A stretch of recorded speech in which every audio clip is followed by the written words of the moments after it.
ईटीच्या रिझल्टमध्ये नक्की स्कॅम झालेला आहे की नाही, या प्रोव्हिजनल मेरिट लिस्टमध्ये जे HSCचे आणि SSCचे मार्क्स दिसत आहेत, मग त्याचा आणि त्या CETच्या मार्क्सचा काही संबंध आहे का, किंवा यामध्ये खूप मोठा काही घोटाळा आढळून येऊ शकतो का, या संदर्भात हा आपण डिटेल्ड व्हिडिओ बनवत आहोत। यामध्ये डिटेल्ड ॲनालिसिस करून तुम्हाला मागील काही वर्षांचा देखील आपण जो स्टॅटिस्टिक्स आहे तो आपण बघणार आहे आणि त्या आधारे आपण ठरवूया की नक्की स्कॅम झालेला आहे की नाही। आणि पहिली गोष्ट तुम्ही सर्वांनी लक्षात घ्या, या व्हिडिओमध्ये आमचा असला कोणताही हेतू नाही आहे की जेणेकरून विद्यार्थ्यांची दिशाभूल होईल किंवा विद्यार्थ्यांचं लक्ष दुसरीकडे प्रवाहित करण्याचा असा कुठलाही आमचा हेतू नाही आहे। त्यामुळेच हा व्हिडिओ आम्ही थोडासा लेट बनवत आहोत।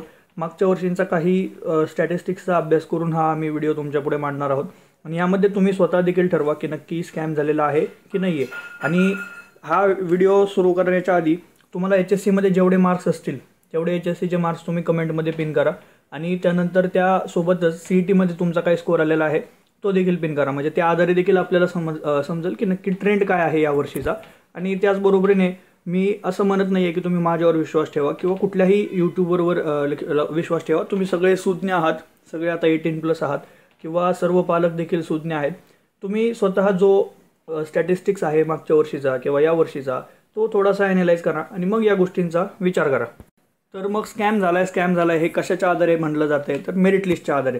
मेरिट लिस्ट ही 2025ची आहे आणि मग जर 2025च्या मेरिट लिस्टमध्ये आपल्याला असं आढळतं आहे की HSCचे मार्क्स कमी आलेत, तर मग आपण मागच्या वर्षीची मेरिट लिस्ट बघूया, त्यामध्ये नक्की काय प्रॉब्लेम झाला होता का मागच्या वर्षी हे आपण बघू। आता हे 2024-25ची आपण मेरिट लिस्ट बघतोय। आता जो विद्यार्थी मागच्या वर्षी रँक 1मध्ये होता त्या विद्यार्थ्याला HSC PCMमध्ये मार्क्स होते 77%। त्यानंतर जो सेकंड रँक होता त्याला होती 63%, त्यानंतर 94, 96 आणि त्यानंतर 71, 79, 77, म्हणजे जनरली एक 70 ते 80 मधले हे सगळे विद्यार्थी होते। काही विद्यार्थी 60मध्ये देखील होते। आता आम्ही काय केलं आहे, तर जे पहिले 100 विद्यार्थी होते 2024-25चे आणि 25-26चे देखील पहिले 100 विद्यार्थी, या सगळ्यांचा आम्ही डाटा एक्सट्रॅक्ट केला आहे आणि नक्की यांना HSCमध्ये मार्क्स किती होते हे आम्ही बघितलं आहे। आता तो डाटा काय सांगतोय, तर मी जो डेटा सांगतोय तो जरा लक्षपूर्वक ऐका आणि त्यावर विचार करा। 2024-25मध्ये 12 विद्यार्थी हे 50 ते 60%च्या मध्ये होते। म्हणजे मी HSC पर्सेंटेज सांगतोय तुम्हाला, हे जे आपण इथे बघतोय HSC PCM मार्क्स हे मी तुम्हाला सगळ्यांना सांगतोय, कारण तेच जरा जास्त महत्त्वाचे आहेत। कारण बाकीचे बरेच सब्जेक्ट असतात IT वगैरे, मग त्यात मुलांना 100 पैकी 100 देखील बऱ्याच वेळा पडतात, म्हणून आपण HSCचे जे PCMचे पर्सेंटेज आहेत ते बघणार आहोत। तर पहिल्या 100 विद्यार्थ्यांना 2024-25मध्ये 50 ते 60 या पर्सेंटेजच्या कॅटेगरीमध्ये 12 विद्यार्थी होते। 60 ते 70%मध्ये ते देखील 12 ते 13 विद्यार्थी होते। 70 ते 80%मध्ये ते देखील एक 12 ते 13 होते। 80 ते 90%, आता हा एक महत्त्वाचा आकडा आहे, 80 ते 90%मध्ये 21 विद्यार्थी आपण बघत होतो आणि 90+ HSCमध्ये 90+ असणारे विद्यार्थी हे 40च्या अराउंड होते। आता मी अराउंड सांगतोय, म्हणजे एक्झॅक्टली नाही आहे हा डेटा, पण अराउंड आहे। आता 2025-26चा काय डेटा आहे, तर 2025-26मध्ये 50 ते 60%मध्ये आपल्याला 15 विद्यार्थी बघायला मिळत आहेत। म्हणजे जे मागच्या वर्षी 50 ते 60मध्ये होते त्यापेक्षा थोडेसे इन्क्रीज झालेले यावर्षी आपण बघतोय। 60 ते 70%मध्ये 10 विद्यार्थी होते, 10च्या अराउंड, म्हणजे तो थोडासा आकडा कमी झाला आहे। 70 ते 80%मध्ये 7 विद्यार्थी होते, म्हणजे 70 ते 80 मधला जो हा जो डाटा आहे म्हणजे तो बऱ्यापैकी 5 ते 6 विद्यार्थ्यांनी कमी झालेला आहे। त्यानंतर 80 ते 90%मध्ये 24 विद्यार्थी आपण बघत आहोत, म्हणजे 80 ते 90 ह्या जो आपला गॅप आहे त्यामध्ये विद्यार्थी वाढलेत मागच्या वर्षीपेक्षा। आणि 90%मध्ये 43 विद्यार्थी आपण यावर्षी बघत आहोत। मग आता 90%च्या प्लस पहिल्या 100 विद्यार्थ्यांमध्ये जर 43 विद्यार्थी असतील आणि मागच्या वर्षी ते जर 40 असतील, तर मला तर काही वाटत नाही की ह्यामध्ये खूप मोठा काही स्कॅम असेल। स्कॅम नक्की का म्हटलं जातं आहे की HSCचे मार्क्स कमी आलेत विद्यार्थ्यांचे किंवा SSCचे मार्क्स कमी आलेत। आता HSCचे मार्क्स कमी असण्याचा आणि त्याचा पर्सेंटाईलशी कंपेअर करण्याचा काही एक संबंध नाही आहे, कारण पर्सेंटाईल म्हणजे काही मार्क्स नसतात, पर्सेंटाईल म्हणजे रँक असते आणि रँक ठरवण्यासाठी मार्क्सचा आधार घेतला जातो। मग आता HSCचे मार्क्स जर कमी आले असतील तर मग आपल्याला HSCचा रिझल्ट यावर्षी काय लागलेला होता ते पहिले बघणे गरजेचं आहे। तर त्यासाठी मी इथे वेबसाईटला आलेलो आहे, ऑफिशियल HSC बोर्डची जी वेबसाईट आहे इथे तुम्ही देखील येऊ शकता। इथे आल्यानंतर तुम्हाला हा डेटा बघायला मिळेल। हा पुणे डिव्हिजनचा डेटा आहे 2024-25 या म्हणजेच मागच्या वर्षीचा जो डेटा आहे त्या वर्षी, म्हणजेच मागच्या वर्षी जर आपण टोटल जर पुणे डिव्हिजनचं जर एक अंदाज घेतला तर इथे तुम्हाला दिसेल कॅन्डिडेट्स रजिस्टर होते 2,44,378, त्यातमधले अपियर झाले 2,00,000 42,814 विद्यार्थी. तर सगळ्यात महत्त्वाचा जो आकडा आहे तो म्हणजे डिस्टिंक्शनचा. डिस्टिंक्शनमध्ये मागच्या वर्षी 29,228 एवढे विद्यार्थी आपण बघतोय. हा जरा आकडा नीट जरा लक्ष देऊन बघा. किती विद्यार्थी इथे? 29,228 डिस्टिंक्शनच्या वर. ग्रेड 1मध्ये किती होते? तर 81,560. आता ग्रेड 1 वगैरे ते जाऊ द्या.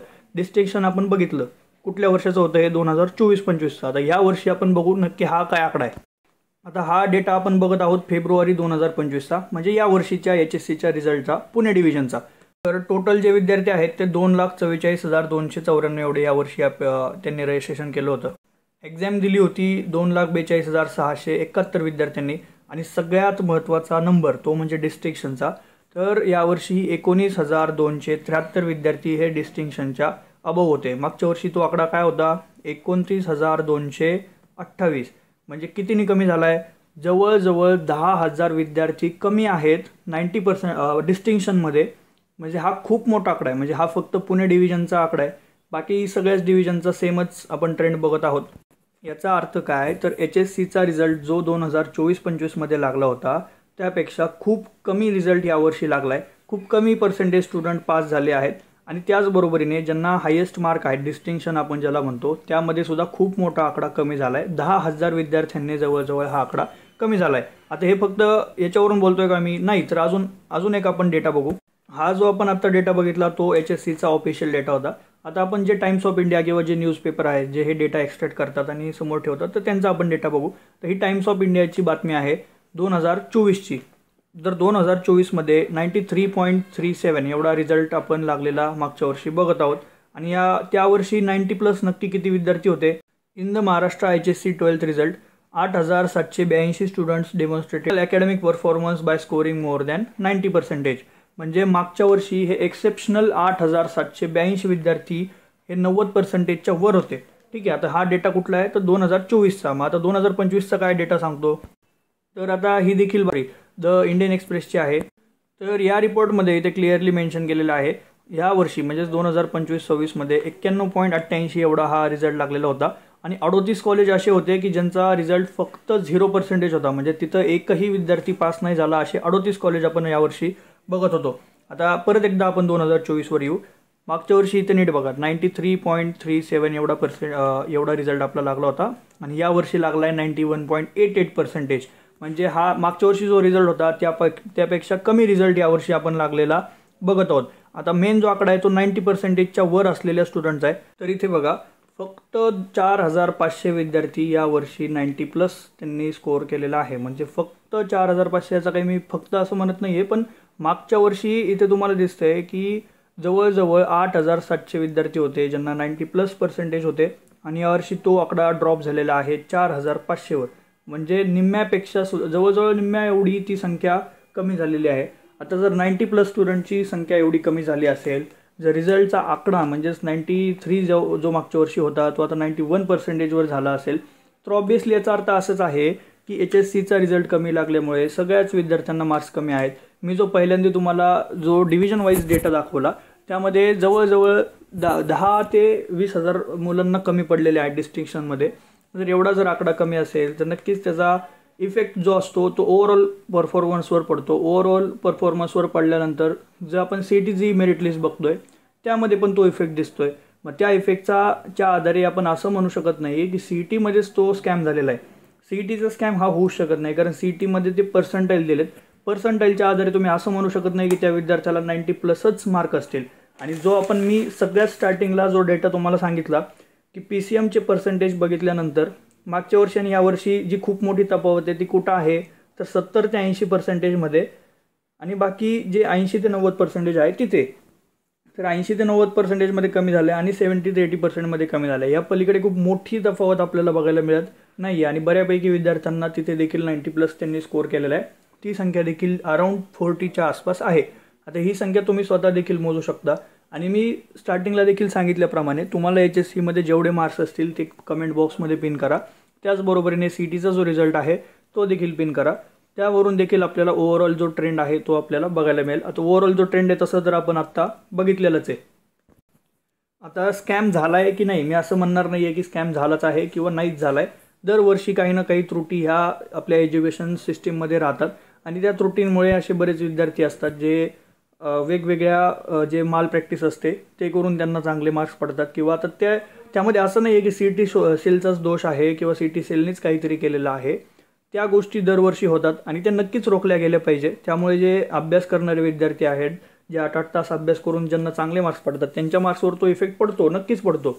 पण यावर्षी असं याचा अर्थ असा नाही आहे की यावर्षीच स्कॅम झाला आहे. हे जे प्रकार आहेत ते दरवर्षी होतात आणि त्याचा मेन कॉज आहे तो म्हणजे सिस्टम आहे. सिस्टममध्ये आपल्याकडे एवढी कॅपेबिलिटी नाही की एवढ्या मोठ्या संख्येने येणाऱ्या विद्यार्थ्यांचा आपण प्रॉपरली एक्झाम कंडक्ट करू किंवा काय. दरवर्षी हा एक्झाम देणाऱ्या विद्यार्थ्यांचा आकडा वाढत असतो. जसा जसा वाढतोय आकडा तसं जसं सिस्टम आपलं थोडंसं कमी पडतं आहे, कारण त्या बरोबरीने त्या पटीने आपलं सिस्टम वाढत नाही आणि त्यामुळेच मग ह्या माल प्रॅक्टिस असतात त्या वाढत असतात. पण असा काही ओव्हरऑल किंवा खूप मोठा स्कॅम झाला आहे असं अजिबात मला वाटत नाही. तुम्हाला जर वाटत असेल तर नक्कीच तुम्ही कमेंट बॉक्समध्ये तुमचे मार्क्स आणि वगैरे ते सगळं पिन करा. जर खरंच कोणाचं काही असेल तर यावर आवाज उठवला जाईल आणि नक्कीच कारवाई त्या गोष्टीवर व्हायला पाहिजे. पण फक्त विद्यार्थ्यांची दिशाभूल करण्यासाठी किंवा व्हिडिओमध्ये ट्रेंडिंगला येण्यासाठी किंवा अचानक वेगळा काहीतरी टॉपिक घेऊन सगळ्या विद्यार्थ्यांचं लक्ष तिथे फोकस करण्यासाठी ह्या गोष्टी केल्या जातात असं मला वाटतं आणि आपण तसं कधी करणार देखील नाही. त्यामुळे मी तुम्हाला डायरेक्टली जो डेटा आहे तो डेटा तुम्हाला दाखवला. आता त्या गोष्टीवरून तुम्ही स्वतः अंदाजा लावा की नक्की स्कॅम झालेला आहे की नाही. Thank you for watching this video आणि तुमचे मार्क्स आणि ते नक्की पिन करा कमेंटमध्ये.